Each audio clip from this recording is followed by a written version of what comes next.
Programme हुआ उसमें हमने ऐलान किया था कि हर जुमे को 20,000 मुसलमान अपनी कुर्बानी के लिए पेश किए जाएंगे और अगला जुमा हमारा कानपुर और उसके बाद मुजफ्फरनगर हमारा फाइनल हुआ था। लेकिन अगले ही दिन आचार संहिता लग गई जिसकी वजह से हमें अपना ये प्रोग्राम मुलतवी करना पड़ा। तो आइंदा जुमे को इस किस्म का कोई प्रोग्राम नहीं होने जा रहा है। लेकिन हमारी जो मांग थी कि उन आतंकवादियों के खिलाफ कार्रवाई की जाए, कुछ चैनलों पे मेरी बात को काट छाट कर पेश किया गया, मेरी पूरी बात नहीं दिखाई गई। और मैं बार बार ये बात कहता हूँ कि आधा सच झूठ से भी ज़्यादा ख़तरनाक होता है। आधा सच दिखाकर इन्होंने जिस तरह नफ़रत फैलाने की कोशिश की है, तो आज हिंदू और मुसलमान दोनों लोग आज ये बेचैनी महसूस कर रहे हैं कि ये चैनल हमारे क्या परोसना चाहते हैं, क्या करना चाहते हैं। कहीं इनकी खुद की तो ये साजिश नहीं है कि देश में गृह युद्ध की जैसी स्थिति बन जाए, क्योंकि इन्हें जो लोग नफ़रत की बात करते हैं उनकी नफ़रत की बात आपको बतानी चाहिए, आपकी जिम्मेदारी है। और जो लोग मोहब्बत की बात कर रहे हैं उनकी मोहब्बत की बात काट के आप उसे नफ़रत के पैमाने में रख रहे हैं, ये बहुत बड़ा दुर्भाग्य है। तो उन तमाम मीडिया के लोगों से मैं दस्ता कहता हूं कि अगर वाकई आप अपने देश से प्यार करते हो तो इस किस्म की कार्रवाई फ़ौरन बंद की जानी चाहिए। देश में अमन व अमान का माहौल बना रहना चाहिए।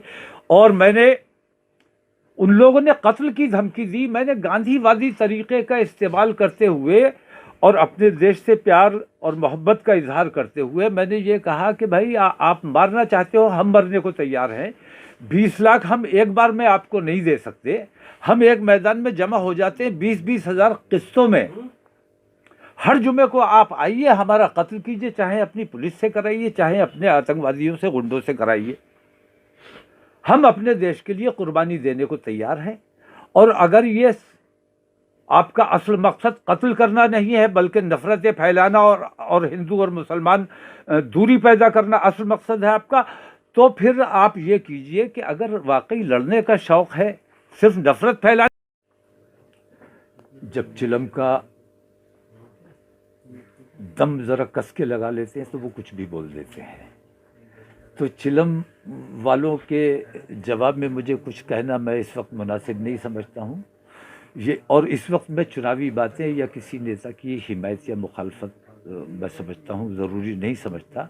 मैं इस वक्त ये ज़रूरी समझता हूँ और आप तमाम लोगों से भी मैं ये दरख्वास्त करता हूँ कि इस वक्त हमारा साथ, कोरोना की इस लड़ाई में हमारा साथ दें और देश की सरकार पर भी, प्रदेश की सरकार पर भी और चुनाव आयोग पर भी ये दबाव बनाए।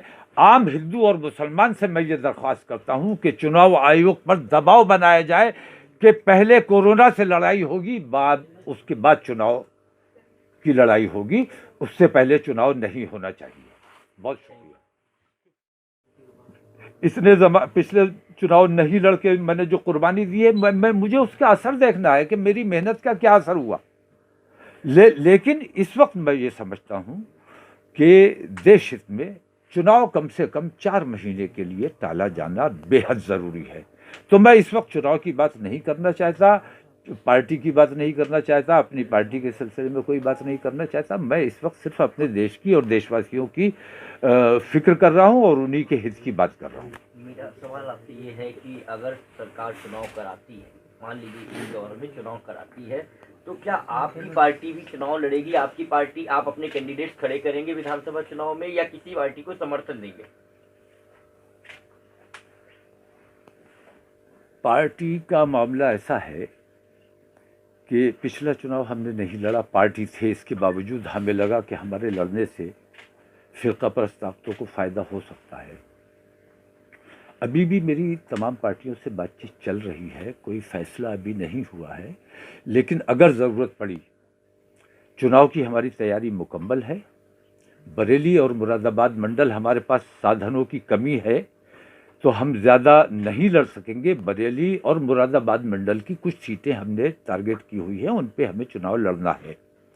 लेकिन भारतीय जनता पार्टी को हराने के लिए अगर हमें कुर्बानी देनी पड़ती है तो हम इस कुर्बानी के लिए भी तैयार हैं कि हम चुनाव खुद न लड़के किसी पार्टी का समर्थन कर दें, ताकि भारतीय जनता पार्टी की मनहूसियत से किसी सूरत से अपने देश और प्रदेशवासियों को निजात दिलाई जा सके। अभी जो हालात प्रदेश में बने हुए हैं उसमें जैसा कि लग रहा है चुनाव में कि सपा और भाजपा की जो भी फाइट इस समय हम देख रहे हैं, तो ऐसे में आपका रुझान किस तरफ होगा?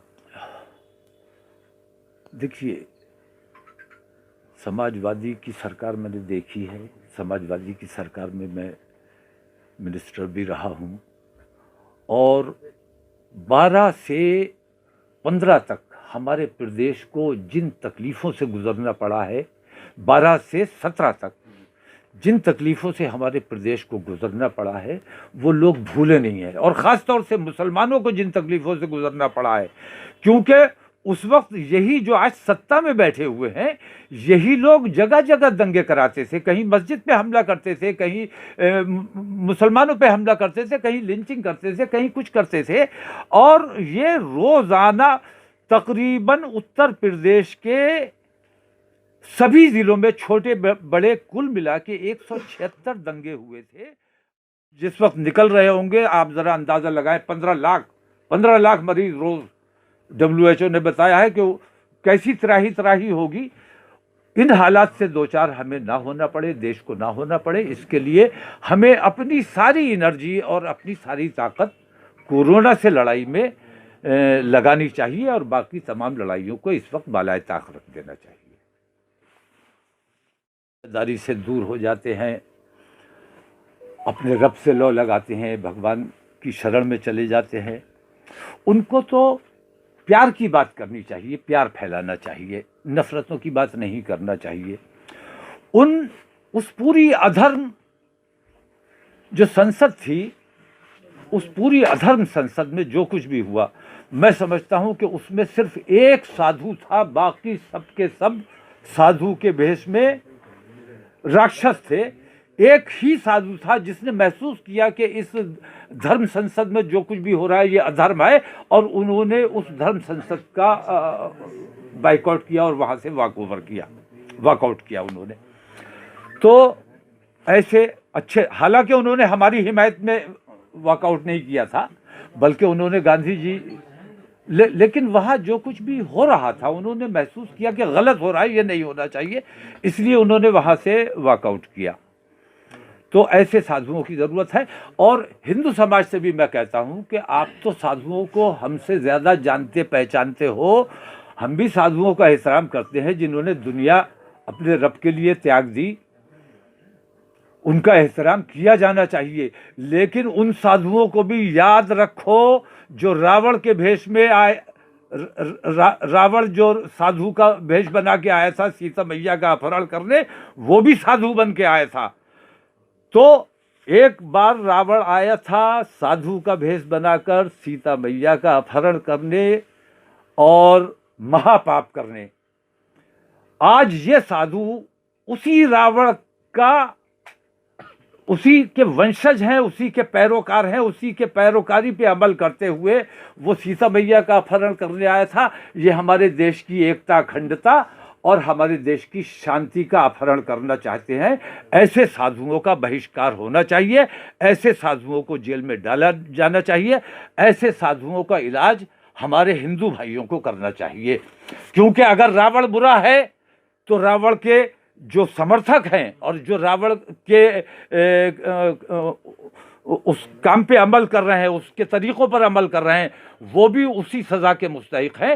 हिंदू समाज की ख़ास तौर से जिम्मेदारी है कि ऐसे साधु के भेष में छुपे हुए रावणों का इलाज हिंदू समाज को करना चाहिए। दूसरी एक अहम बात यह है कि मैं ये देख रहा हूँ कि पार्टियों को और तमाम लोगों को